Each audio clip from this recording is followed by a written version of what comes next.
harus kita ubah nih satu kaidah kapitalis yang mengatakan menabung pangkal kaya. Maaf teman-teman yang suka nabung nih. Bukan saya larang nabung, bukan. Tapi dalam Islam bukan menabung pangkal kaya, tapi sedekah pangkal kaya.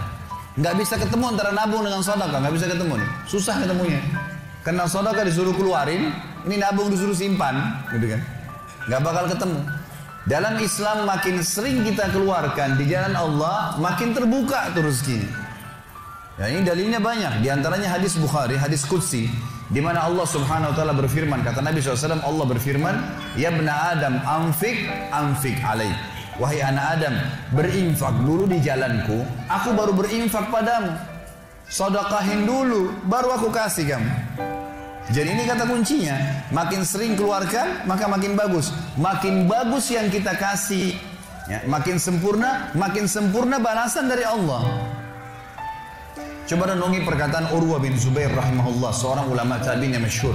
Urwah bin Zubair ini ayahnya namanya Zubair bin Awam. Salah satu sahabat dari 10 orang yang jamin masuk surga. Anaknya namanya Urwah, ulama besar, gitu kan, dari tabi'in. Urwah mengatakan, janganlah seseorang di antara kalian memberikan untuk Allah, keluarkan di jalan Allah sedekah, sesuatu yang dia malu kalau dia berikan kepada pemimpin satu kaum. Begini maksudnya. Saya ingin tanya teman-teman, coba renungin dan jujur jawabnya ya. Kalau seandainya Anda tiba-tiba diundang oleh, saya nggak tahu nih, di Bali ini apa? Wali kota ya? Diundang oleh wali kota. Baik, bapak ini atau ibu ini diundang ke wali kota, ditelepon khusus, datang ya ke kantor saya besok, dan tolong beliin saya buah. Pesan beli buah. Kira-kira teman-teman sekalian, pada saat wali kota pesan buah dari Anda ini, beli buahnya di mana? Di pasar kaki 5 kan? Emperan jalan? Masuk supermarket. Cari buah yang biasa-biasa saja tuh, buah yang paling bagus. Kalau ada sedikit rusak, kulitnya tercoret, atau mungkin terkelupas, dimasukin nggak? Setelah kita beli buah-buah yang paling bagus, yang paling mahal, ditaruh di kresek atau cari alat tempat yang lain. Cari keranjang, pakai plastik, pakai kartu nama, luar biasa. Kenapa? Karena wali kota yang pesan. Coba teman-teman sekalian, kalau ibu Anda yang pesan, bapak yang pesan, nah beliin ayah, beliin ibu jeruk ya, buah. Beli di mana kira-kira? Di kaki 5. Kemudian penjualnya bilang, ini ada rusak sedikit, gak apa-apa, masukin aja. Pakai kresek tua ini bekas ikan, udah nggak apa-apa. Ini yang Urwah rahimahullah berkata, janganlah seseorang di antara kalian ya memberikan untuk Allah di jalan Allah. Orang tua kita tuh kalau bakti luar biasa pahalanya kan gitu. Yang kalian malu kalau kalian berikan kepada pemimpin satu kaum. Mestinya ibu ayah kita tuh dibuatin kayak tadi tuh, malah lebih hebat daripada itu. Pilihin buah yang paling bagus, dikemas yang paling bagus dan seterusnya. Mestinya begitu. Tapi seperti itulah manusia, karena tidak paham teman-teman sekalian. Sesuatu yang dikeluarkan di jalan Allah akan mendatangkan respon rezeki yang banyak. Ini satu hal yang harus digarisbawahi, dan akan saya bacakan banyak sekali dalil berhubungan dengan masalah itu, di mana Allah Subhanahu wa taala menyuruh kita keluarkan. Ingat, makin baik kita berikan, makin baik juga respon dari Allah Subhanahu wa taala. Coba teman-teman muhasabah nih. Kalau celengan masjid lagi lewat dan Anda punya 1000 baru 1000 tua, yang mana ditaruh? Kenapa 1000 tua yang ditaruh? Karena belum tahu nih, kalau saya berikan di jalan Allah, ini akan datang responnya. 1000 baru yang kita beli air mineral di luar sana, ini pemahaman yang salah. Ini yang kita mau lurusin malam ini. Mestinya teman-teman sekalian cari uang yang baru dikasih ke jalan Allah, yang tua dipakai belanja. Mestinya begitu. Karena makin baik kita berikan, maka makin baik responnya. Gitu kan? Makanya kata para ulama, siapa yang memberikan sesuatu yang baik pada Allah di jalan Allah, Allah akan balas dia dengan kebaikan. Saya akan angkat sebuah kisah teman-teman sekalian. Kisah seorang ulama tabi'in bernama Rabi' ibn Haytham rahimahullah. Rabi' ibn Haytham ini ulama yang sangat terkenal dengan kesolehannya, luar biasa kesolehannya orang ini. Jadi dia di akhir hidupnya, Rabi' ibn Haytham ini muridnya Abdullah bin Umar, muridnya Abu Musa al-Asy'ari, sahabat-sahabat yang mulia. Ini murid langsungnya, ulama tabi'in yang terkenal, Rabi' ibn Haytham. Rabi bin Haytham di akhir hidupnya sempat stroke setengah badan. Datanglah 2 orang muridnya bertamu ke rumahnya, dan ini termasuk adab yang baik. Kalau teman-teman mendapatkan seorang alim ulama dan memang dia bersedia bisa didatangin, kunjungin, minta nasihat atau ketemu minta nasihat atau ada di pengajiannya lah. Mereka datang mengatakan begitu masuk kebetulan stroke setengah badan, bagian kiri tubuhnya stroke ini. Ada 4 kejadian di rumahnya pada saat itu.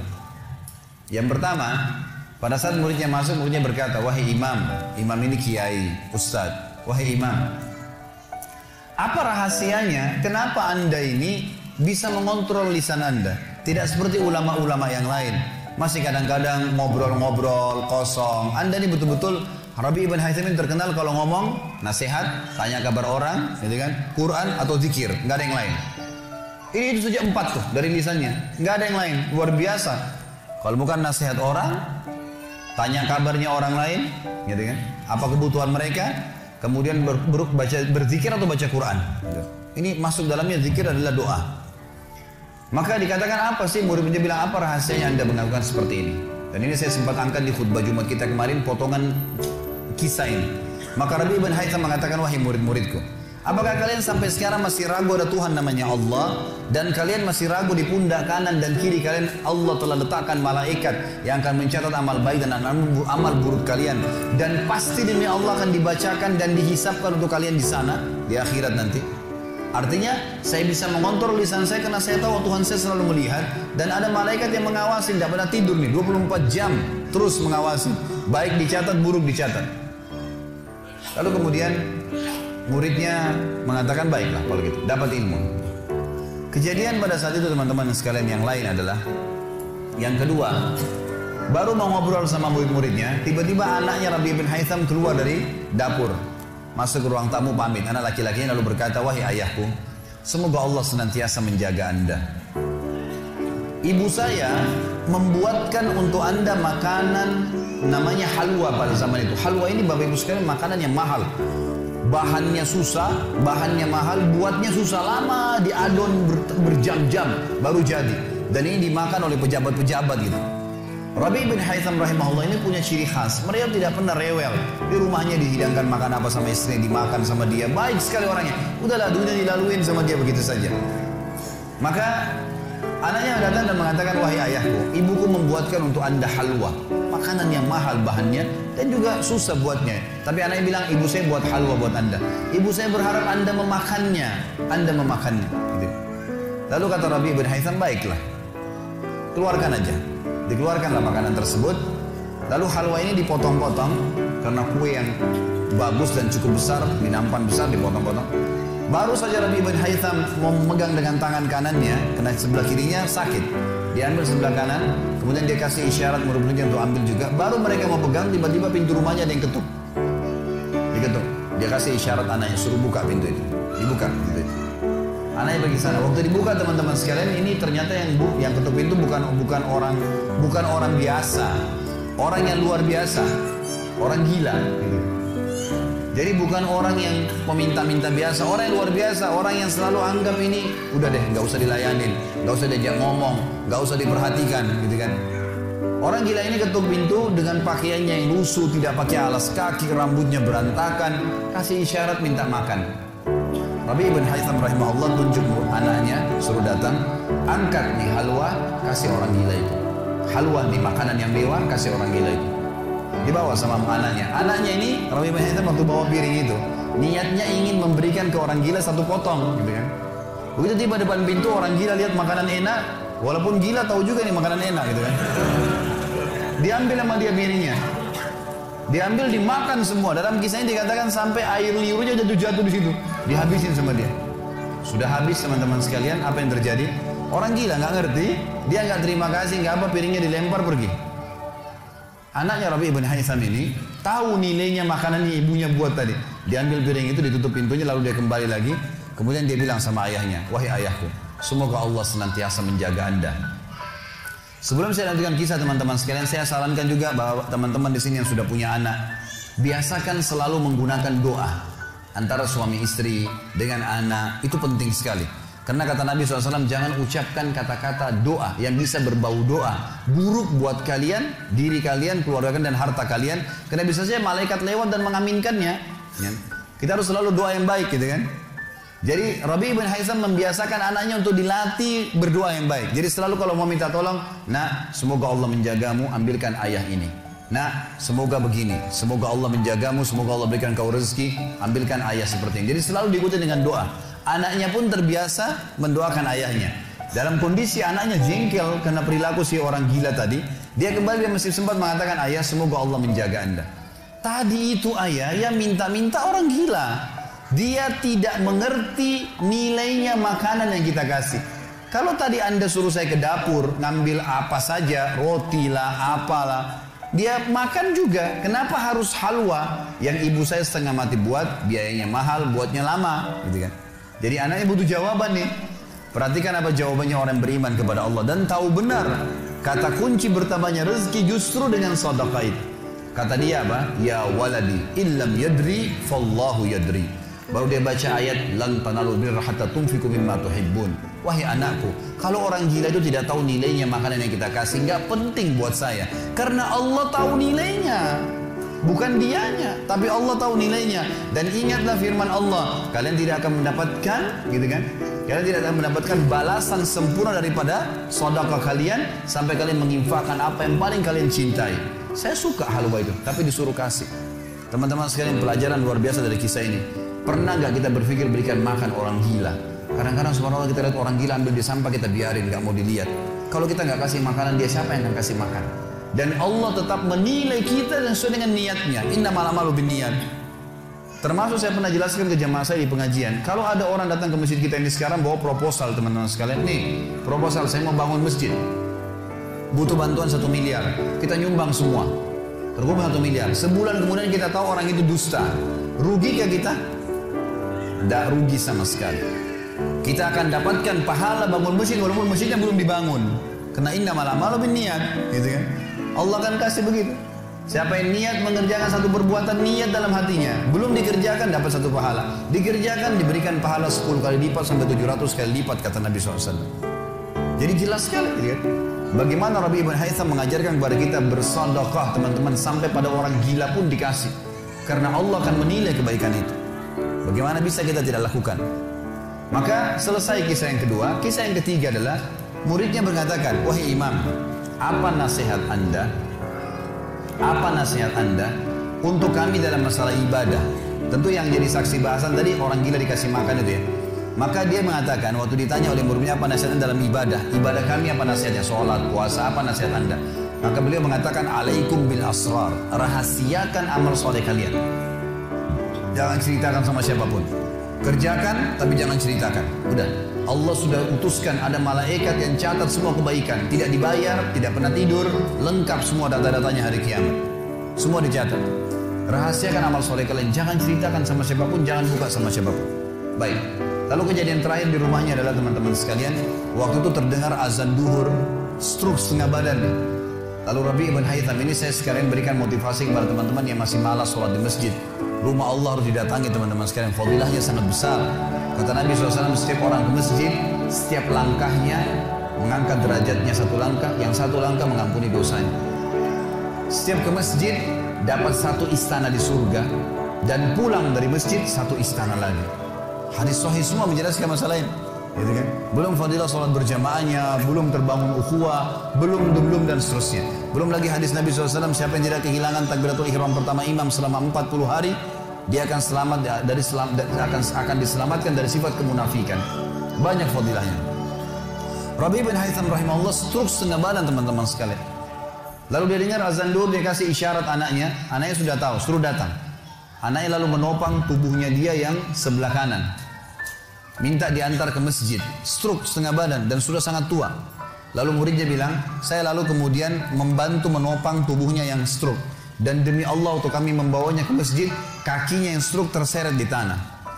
Lalu saya bisikin di tengah jalan, imam, hai kiai, hai guru, anda kan punya rukhsah, punya keringanan, sholat aja di rumah. Stroke, tua, susah gitu kan. Lebih baik sholat di rumah. Apa kata dia? Orang beriman tidak mengenal stroke kah, sakit keras kah, ibadah kepada Allah nggak terganggu nih.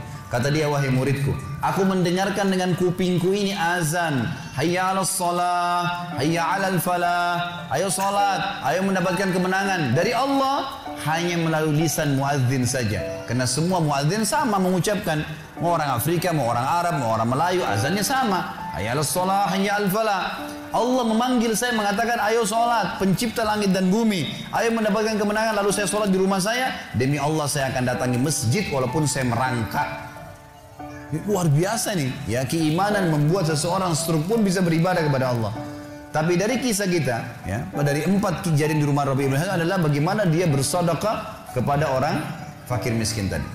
Ada riwayat Bukhari yang lain teman-teman sekalian berbunyi, kata Nabi SAW dulu di zaman Bani Israel ada 2 orang. Di zaman Bani Israel ada 2 orang. 2 orang ini bersahabat, dua-duanya punya kebun. Dua-duanya punya kebun.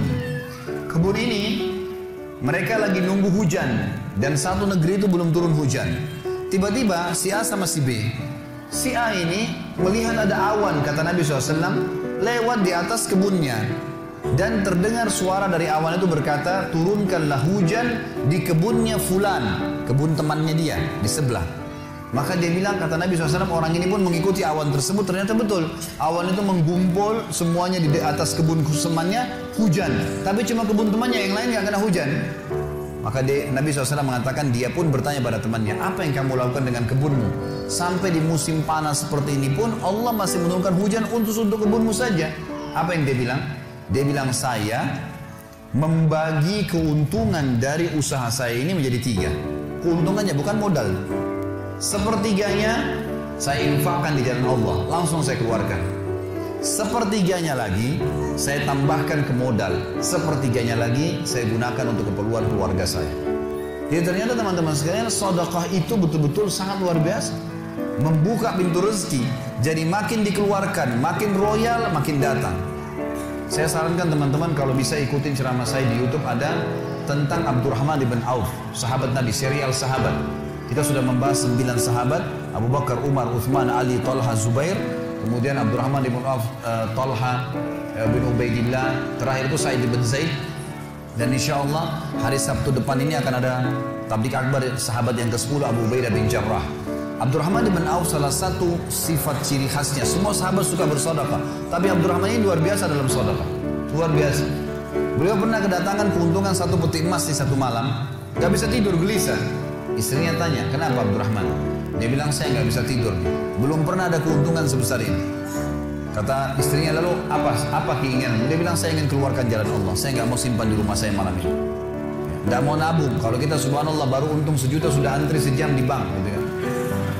Ini nggak mau nabung, keluarin malam ini, sedekahin semua untuk fakir miskin. Istrinya juga salehah, nggak seperti sebagian muslimah. Maaf, saya nggak singgung muslimah di belakang sana. Tapi ada orang begitu suami dapat untung, sebelum disedekahin, sebelum kasih orang tuanya, sebentar dulu, jatah saya mana? Ini enggak, istrinya mengatakan sedekahin. Ayo kita sama-sama. Dibungkuslah emas-emas itu, koin-koin emas, dirham emas itu, kemudian dibagiin, habis. Subhanallah, karena ikhlasnya mensedekahkan semua keuntungan malam itu, besok dalam riwayat saya dikatakan datang 2 peti keuntungan dengan produk yang sama. 2 peti emas dikeluarin sama Abdurrahman, 2 peti emas. Hari ketiga datang 3 peti keuntungan. Dikeluarkan hari keempat datang 4 peti. Begitu terus sampai Abdurrahman memiliki sebuah gudang penuh dengan emas. Waktu Abdurrahman radhiyallahu anhu meninggal dunia, waktu mau dibagi warisannya, itu emas-emasnya saking sudah ditumpuk-tumpuk sampai melengket satu sama yang lain. Waktu mau dipisahin dibagi, itu harus pakai kampak, dan yang mengkampak itu tangannya sampai memar, luka. Saking banyaknya, selalu sedekah. Setiap hari beli 33 budak dibebasin. Setiap hari beli budak bebasin. Setiap hari datangkan 30 kafilah, ya 30 ekor unta untuk diparkir, ditaruh di tengah-tengah jalan, di tengah-tengah jalan Madinah. Lalu pegawainya berteriak, Abdurrahman membagi-bagi buat kalian, silakan, semua ambil kebutuhannya. Luar biasa gitu. Kita subhanallah kadang-kadang bersedekah, kalau orang datang itu pun masih perhitungan, gitu kan. Ini nggak sengaja cari orang yang butuh lalu dikasih. Maka lihat bagaimana mereka memahami tentang masalah sedekah ini teman-teman sekalian. Dalam hadis yang dikatakan sedekah tutfi'u ghadabur rahman. Sedekah itu bisa meredam murkanya Allah. Keluarin, jangan ragu dengan masalah sedekah itu. Karena itu kata kunci datangnya rezeki. Mari kita dengarkan ayatnya. Yang pertama adalah surah Al-Baqarah, surah nomor 2 ayat 254. Allah Subhanahu wa taala berfirman, Al-Baqarah 254, A'udzu billahi minasyaitonir rajim, ya ayyuhalladzina amanu, hai orang-orang yang telah beriman pada Allah, anfiqu, keluarkan mimma razaqnakum, dari apa yang telah kami berikan untuk kalian rezeki, min qabli an ya'ti yaumun la bay'un fihi wala khullatun wala syafa'ah wal kafiruna humudz zalimun. Sebelum datang hari nanti kalian menyesal, nggak ada lagi hari transaksi, nggak ada lagi kasih sayang, tidak ada lagi pertolongan, hari kiamat. Teman-teman sekalian, maaf kalau Anda punya rezeki banyak di rekening, Masya Allah, bagus. Tapi usahakan selalu ada sedekahnya, karena kalau kita biarkan numpuk, kita cuma bangga di angka tulisan, di print bukunya, oh iya banyaknya 2 miliar, 10 miliar, kita cuma bangga dengan angka. Apa yang mau dibanggain? Pada saat antum meninggal, kalau antum tidak sedekahkan, teman-teman sekalian, tidak punya masjid yang dibangun, nggak punya kegiatan amal jariah, nggak pernah punya sesuatu buat dia infakkan sebenarnya, gitu kan? Maka pastikan orang seperti ini akan menyesal pada saat meninggal. Coba ya saya sedekahin dulu. Makanya kata Nabi SAW, hartamu yang sebenarnya, harta yang kau sedekahkan selama kau hidup, itu harta sebenarnya. Dan harta yang bukan sebenarnya yang kau habiskan beli makanan dan pakaian, habis semua. Yang kau sedekahin. Seorang ulama salaf dulu pernah ditanya, setiap dia dapat keuntungan selalu sedekahin, dapat keuntungan selalu sedekahin, dipakai untuk kebutuhan keluarganya, sisanya sedekah, nggak ditabung sama dia, dihabisin. Maka pada saat ya ada teman-temannya kumpul di rumahnya lalu berkata, wahai fulan, apa kok nggak sayang hasil kerimatmu? Bukannya ditabung malah dikeluarin terus. Kok nggak sayang sama hartamu tuh? Kata dia apa? Justru saya sayang sama harta saya. Karena saya sayang, jadi saya mau bawa harta saya sampai di akhirat. Ini sedekah saya bawa sampai di akhirat. Kalau saya simpan di sini, saya cuma tabung untuk dunia saja. Jadi lihat bagaimana mereka memahami tentang masalah sedekah itu. Kemudian dikatakan, dan orang-orang kafir, mereka lah orang-orang yang zalim. Mereka tidak mau sedekah, maka mereka zalim sebenarnya. Kemudian surah Ibrahim, surah nomor 14 ayat 31 sampai 34. Allah Subhanahu wa taala berfirman, A'udzubillahi minasyaitonirrajim, qul li ibadiyalladzina amanu. Katakanlah hai Muhammad kepada hamba-hamba saya yang telah mengaku beriman, yuqimus shalah, mereka mendirikan salat, jaga salat 5 waktu mereka, salat-salat sunnah mereka, wa yunfiqu, dan mereka bersedekah, menginfakkan, mimma razaqnahum, dari apa yang kami menjadikan sebagai rezeki buat mereka, sirran wa alaniyah, baik sembunyi-sembunyi ataupun terang-terangan. Karena kadang-kadang kalau ada orang minta di pinggir jalan, kita nggak mungkin sembunyikan, tinggal mengontrol supaya tidak riya saja. Min qabli an ya'tiya yaumun la bay'un fihi wala khilal, sebelum datang hari tidak lagi transaksi, nggak bisa lagi kita keluarkan uang kita. Di akhirat nggak laku lagi rupiah, nggak laku lagi dolar, nggak laku lagi pound sterling, nggak ada lagi semua itu. Yang laku adalah yang sudah disedekahkan selama di dunia. Sebelum datang hari yang tidak ada transaksi dan tidak ada lagi persahabatan. Allahul ladzi khalaqas samawati wal ard, yang menyuruh kalian sholat tadi dan menginfakkan apa yang kalian telah diberikan adalah Allah yang telah menciptakan seluruh langit dan bumi. Wa anzala minas samai ma'a, dan telah menurunkan dari langit air. Fa akhraja bihi minas thamarati rizqan lakum, lalu dengan air hujan itu dia tumbuhkan buah-buahan sehingga kalian bisa menjadikannya sebagai rezeki kalian, menutupi kebutuhan kalian. Wa sakhkhara lakumul fulka litajriya fil bahri bi amri, yang menyuruh kalian sholat dan berinfak itu adalah Tuhan Allah yang telah menundukkan lautan sehingga bahtera-bahtera kalian bisa meraung di atasnya. Wa sakhkhara lakumul anhar, juga yang telah menundukkan sungai-sungai buat kalian, bisa dilewatin atasnya, bisa diambil ikan-ikan dan seterusnya yang ada di dalam lautan dan sungai itu. Wa sakhkhara lakumus syamsa wal qamara da'ibain, dan juga yang menyuruh kalian sholat dan menginfakkan harta kalian adalah yang telah membuat, yang menundukkan matahari dan bulan yang rutin terus menerus setiap pagi dan malam silih berganti untuk memenuhi kebutuhan kalian. Wa sakhkhara lakumul laila wan nahar, dan menundukkan juga buat kalian malam untuk istirahat dan siang untuk bekerja. Wa atakum min kulli ma sa'altumu, dan juga dia akan memberikan semua apa yang kalian minta kepadanya. Wa in ta'uddu ni'matallahi la tuhsuha, kalau kalian ingin menghitung-hitung nikmat Allah maka kalian tidak akan mampu. Innal insana la zalumun kafar, sesungguhnya manusia itu zalim, kafar, kufur, gitu kan. Dikatakan dalam sebuah hadis, kata Nabi SAW, manusia itu kufur. Kalau dia dikasih, ya, kalau Allah tahan rezekinya, maka dia terus menerus berdoa, terus menerus mengeluh, dan pada saat Allah kasih dia pelit untuk tidak keluarkan. Bagaimana bisa dia menganggap punya? Siapa di antara Anda yang menganggap apa yang dia miliki sekarang punya dia? Mungkin kita semua mengatakan, oh ini rumah saya, ini mobil saya, ini punya saya, ini baju saya. Itu perkataan kita cuma simbolik di dunia. Buktinya pada saat kita meninggal, dibungkus dengan kain kafan. Semewah apapun mobil tidak bakal ikut ke liang lahat. Rumah tidak masuk liang lahat. Gak ada ceritanya, kita masuk, semua jadi warisan tuh. Itu buktinya, lahir tanpa pakaian, masuk kuburan juga dengan satu lembar pakaian. Gitu. Berarti bukan milik kita. Maka kesempatan kita memperbanyak amal sedekah kita, sehingga memang mendapatkan pahala yang besar. Dan sekali lagi bahasan kita, sedekah mendatangkan rezeki yang banyak.